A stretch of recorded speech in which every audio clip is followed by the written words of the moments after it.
এই খেলপথাৰখন চেৱাগুৰি গাঁৱত অৱস্থিত আৰু এই খেলপথাৰখনৰ পৰা বৰপথাৰলৈ যিমান দূৰ সৰু পথাৰলৈ সিমান দূৰেই হ'ব।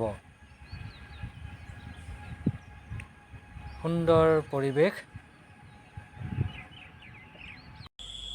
নমস্কাৰ বন্ধুসকল, মই ৰাজু নিৰাশ্ৰয় দিয়া পেজলৈ আপোনালোক সকলোকে স্বাগতম জনাই লৈ আহিছোঁ আজি এটা নতুন ভিডিঅ'। আজিৰ ভিডিঅ'টোত দেখুৱাম সৰুপথাৰ সমজিলা অন্তৰ্গত বৰপথাৰ অঞ্চলত অৱস্থিত এখন ক্ৰীড়া জগতৰ বাবে খেলপথাৰ আৰু ক্ৰীড়াৰ লগত যিসকল যুৱক যুৱতী জড়িত তেখেতসকলৰ বাবে প্ৰস্তুত হৈ থকা এখন খেলপথাৰ আজি মই নিজেও চাম আৰু আপোনালোককো দেখুৱাম। তেতিয়াহ'লে বলক ভিডিঅ'টো আৰম্ভ কৰোঁ। এয়া দেখিছে মই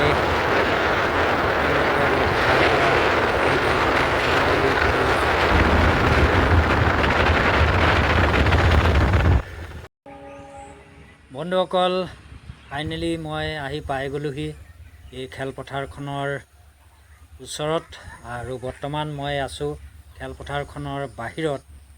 এয়া দেখিছে আপোনালোকে গছ গছনিয়ে ভৰা প্ৰাকৃতিক পৰিৱেশ আৰু খেলপথাৰখনৰ বাহিৰৰ দৃশ্য। এয়া ৱালত চাওক খুব সুন্দৰকৈ খেলুৱৈবিলাকৰ এইবিলাক ফটো ৱালত আৰ্ট কৰি থৈছে আৰু এইবিলাক দেখিছে পকাৰে নিৰ্মিত বেঞ্চ বনাই ৰাখিছে।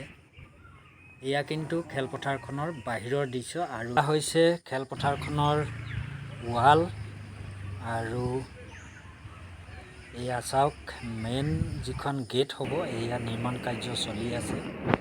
এয়া নিৰ্মাণ কাৰ্য কৰি আছে আৰু মই খেলপথাৰখনৰ ভিতৰত প্ৰৱেশ কৰিছোঁ। এয়া চাওক এখন বিশাল খেলপথাৰ। ক্ৰীড়াৰ লগত যিসকল যুৱক যুৱতী জড়িত হৈ আছে তেখেতসকলে এই খেলপথাৰত ফুটবল হওক, ভলীবল হওক, ক্ৰিকেট খেল হওক, তেখেতসকলে কিন্তু ইয়াত অভ্যাস কৰিবৰ কাৰণে সুন্দৰ এখন খেলপথাৰ আৰু অনাগত দিনত ইয়াত আমি প্ৰতিযোগিতামূলক খেলো দেখিবলৈ পাম।